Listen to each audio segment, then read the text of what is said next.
O presidente da Ucrânia, Volodymyr Zelensky, é ovacionado na República Tcheca e na Geórgia durante discurso. Vídeos que circularam nas redes sociais nesta sexta-feira mostram manifestantes que o assistiam em telões. Zelensky fez um minuto de silêncio para honrar aqueles que foram mortos na invasão do país pela Rússia. Estamos juntos contra o mal, afirmou o presidente ucraniano, erguendo o punho.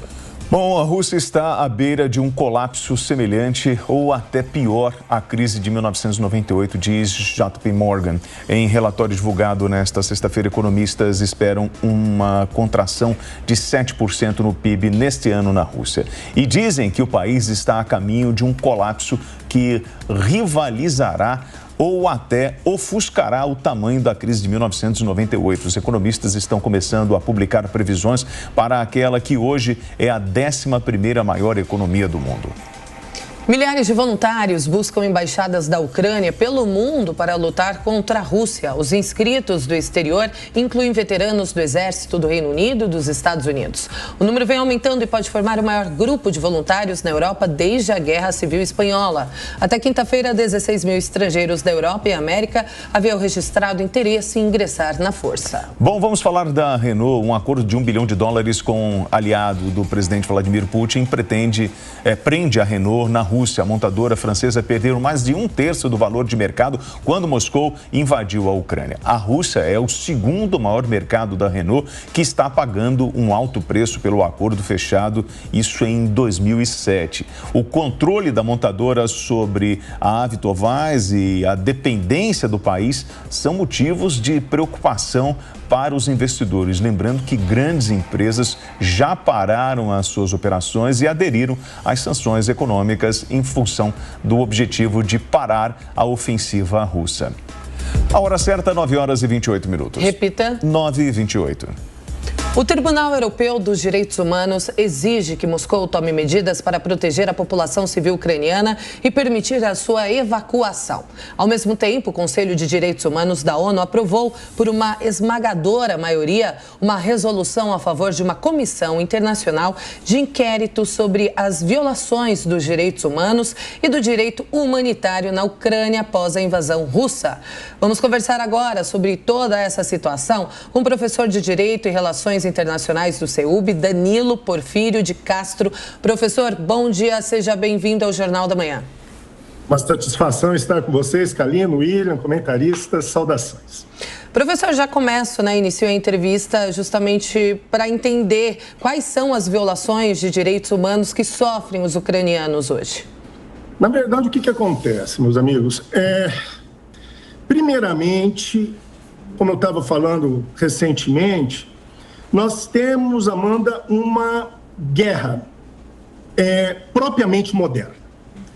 Uma guerra, William, pautada na ideia de vitória pelo esgotamento logístico. No final do século XIX, Kalina, muda-se o panorama da guerra. Existia até então uma ideia de que o inimigo era o inimigo fardado, o campo de guerra era o espaço específico de conflito e se vencia força com força. Entretanto, a partir do final do século XIX, e aqui a referência, eu sempre coloco a Guerra dos Boers, na África do Sul, nós vamos perceber que a guerra agora é uma guerra dentro de uma mentalidade produtiva, capitalista. Eu tenho que destruir o quê? As forças de trabalho e produção, que alimentam a máquina. Então, o que acontece? A cidade se torna exclusivo campo de batalha. E qual é a violação em consequência disso? Nós vamos acabar transformando o civil, o inocente, em inimigo. Ele é a principal vítima. Ele é o quê? A principal o quê? Vamos dizer, a principal peça vitimada nessa questão. E aí o que acontece? Nós temos violação de direitos fundamentais, a começar pela segurança e pela vida. O direito a questões fundamentais como privacidade, intimidade, o direito de habitação e ir e vir vão o quê? Para as cucuias. Então, basicamente, os direitos fundamentais de primeira geração, que são os direitos à vida, à liberdade, à saúde, à integridade, estão o quê? Postos em risco, sem contar as questões de direito político e assim por diante. Então, professor, e aí, baseado na sua análise, a Rússia nunca teve esse direito de guerra, mas agora ela apresenta a sua defesa em função das ocupações, falando que justamente dentro da Ucrânia nós tínhamos crimes contra a humanidade. Então, esse é o momento de ambos os lados apresentarem as provas em função desses crimes de humanidade para a gente poder levar isso para o Tribunal Internacional. E como um Tribunal Internacional vai conseguir julgar com tantas divergências uma situação tão delicada quanto essa? William, você nos trouxe aqui diversos problemas e que eu tenho que ser muito sincero com vocês. Primeiramente,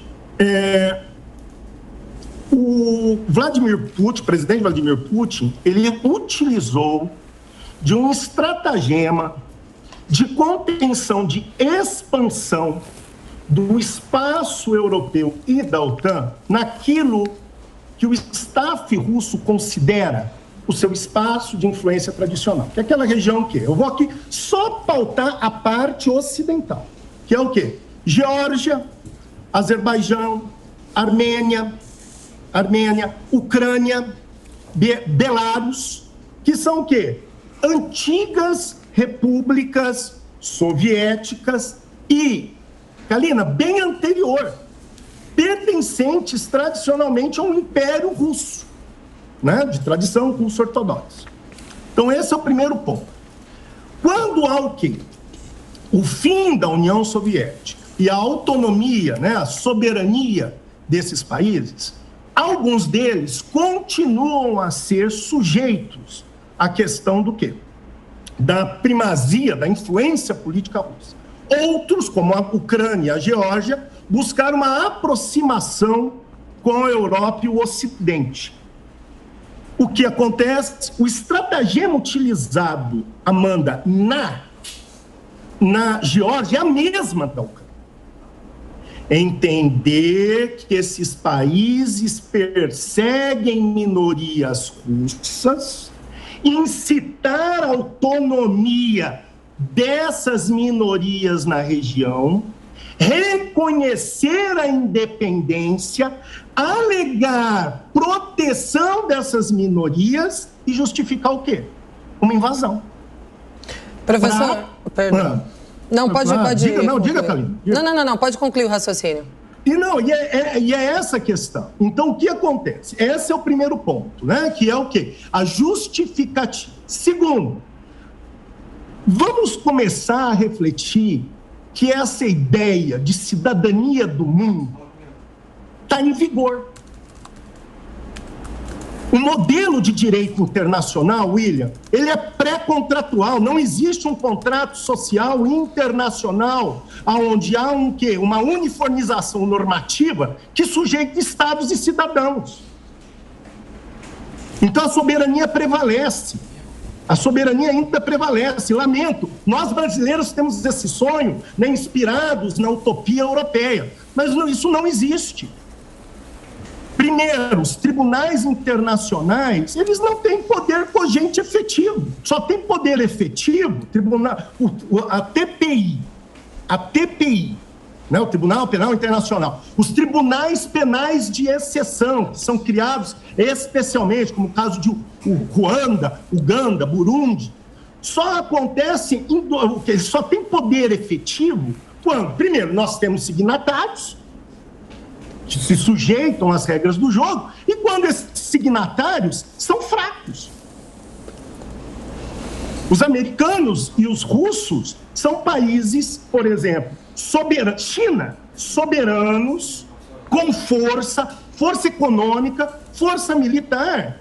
E o quê? Essas arbitrariedades serão objeto de condenação da ONU, serão objetos de condenação, talvez, do Conselho de Segurança da ONU, nós temos poder de veto da Rússia, mas, efetivamente, as sanções serão econômicas. Eu não vou ter propriamente o quê? Uma punibilidade. Mesmo tendo um tratado, que é a Convenção de Viena, que uniformiza sistemas de tratado, normatiza para o direito pátrio, meus amigos, a soberania prevalece. Lamento. O nosso sonho é o sonho de Kant, não é? Que é um direito cosmopolita, um direito que regula toda a comunidade fundado em direitos humanos, em uma utopia de uma comunidade democrática, republicana, mas a gente ainda vive aquilo que Hobbes dizia, fase pré-contratual. Aqui, o homo homini lupus, o homem é lobo do homem, prevalece nas relações de Estado. Professor, pergunta agora de Fabiana Barroso. Bom dia, professor. Bom dia, eu gostaria de aproveitá-lo, seu conhecimento no direito internacional, para tirar até uma dúvida que acho que muitas pessoas estão pensando e refletindo a respeito. Existe uma das determinações, uma das sanções, é a expropriação de bens de pessoas, de oligarcas ou de pessoas ricas da elite russa por países como, por exemplo, países britânicos. O senhor, por acaso, enxerga que também é uma violação dos direitos fundamentais aí de primeira geração se essas pessoas não tiverem, de fato, comprovadas e ligadas a crimes de guerra exercidos pelo Putin? Na verdade, aí nós vamos discutir dentro, no caso em questão, se eu tenho bens, recursos, dentro, vou usar o teu exemplo, do Estado britânico, não é? Do Estado britânico, se amanhã,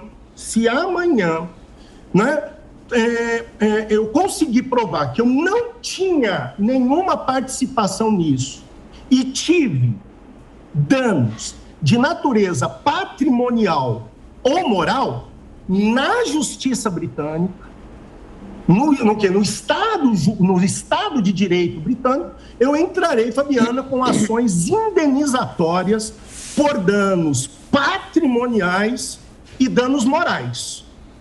Mas esses efeitos são sempre o quê, Fabiana? Residuais. Vamos ter que esperar para ver. O direito, ele tem uma característica, né, Fabiana? Ele é inercial. Primeiro acontece o fato, depois aplicamos o direito. Vai acontecer isso no caso o quê? Dessa hipótese que você levanta. Com a palavra, Amanda Klein. Professor, bom dia. Ontem foi aprovada essa moção anti-Rússia aí no Conselho de Segurança, no Conselho de Direitos Humanos da ONU, e o Brasil fez uma série de críticas, e uma delas era sobre a possibilidade de levar o caso de investigar a Rússia no Tribunal Penal Internacional em Haia. Como é que o senhor enxerga esse posicionamento do Brasil com uma série de ressalvas e de mesuras quando se refere à Rússia? Amanda, eu vou fazer só um paralelo, que eu estou refletindo isso e ainda me parece que isso ainda não está muito claro. Nós, primeiramente, o Brasil está numa situação delicada, porque o Brasil, primeiro, tem sérios interesses econômicos com a Rússia. Esse é o primeiro ponto. Não só questões de compra de fertilizantes, que é extremamente importante, mas a exportação de proteína animal, a Rússia é uma das maiores importadoras, então há essa questão de interesses, mas me parece que também nós temos alguma conduta, Amanda, e isso nós temos que observar, orquestrada, vamos dizer assim, ou alinhada. Veja que a Índia se absteve. A Índia tem uma postura muito parecida com o Brasil. Reafirma a soberania da Ucrânia, se sensibiliza com a violação dos direitos humanos, mas se abstém de uma postura mais incisiva contra a Rússia.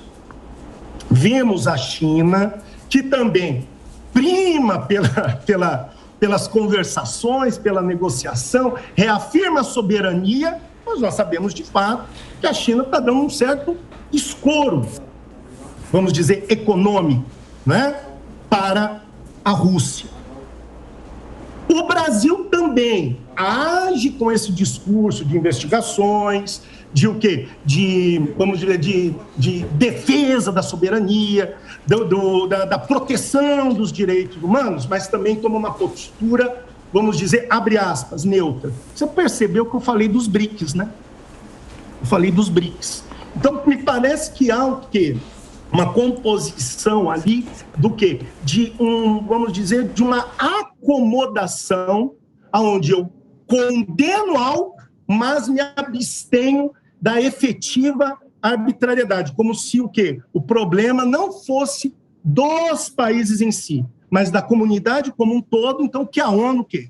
Busque investigar, que as comissões o quê? Busquem averiguar e tomem as providências que eu já expliquei para você, que são mitigadas sobre essa questão, Amanda. Então, professor, tudo bem. O objetivo agora é cessar as agressões, restabelecer a paz dentro do território ucraniano, se é que isso vai ser possível. Mas eu vou fazer uma pergunta muito objetiva ao senhor em relação ao direito.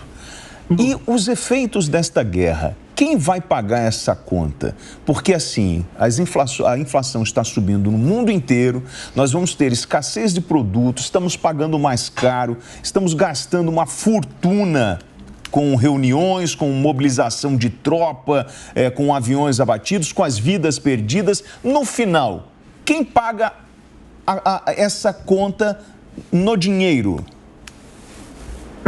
Eu, você, Amanda, vocês todos aí, a comunidade, esses que eu estou vendo aí em tela, o homem comum, é o civil. Eu volto a insistir, William, você falou, olhar sobre o direito. O direito internacional é um proto-direito. Ele não é direito propriamente dito. Não há um poder central cogente. Não há uma certeza clara de punições. Crime de guerra, podemos identificar. Eu quero saber quem vai ter autoridade o quê? De cobrar essa responsabilidade de uma potência nuclear. E de um líder que tem o quê? O controle o quê? Do botão e das ordens. É a mesma coisa sobre arbitrariedades históricas, que já tivemos, né? Com os Estados Unidos, com o Império Britânico. Lembra da invasão de Granada, né? Na década de 80? Sobrou para quem? Para o civil. Para o quê? Para aquele que vive do trabalho. Pagaremos com inflação, pagaremos com encarecimento, pagaremos com carestia de bens, pagaremos com vida. Lamento, William. Essa é a realpolitik. Conversamos então com o professor de Direito e Relações Internacionais. Muito obrigada, professor Danilo Porfírio. Mais uma vez, excelente fim de semana para o senhor. Obrigado, professor. Espero que eu tenha contribuído. Abraço a todos vocês. Bom trabalho. Bom trabalho.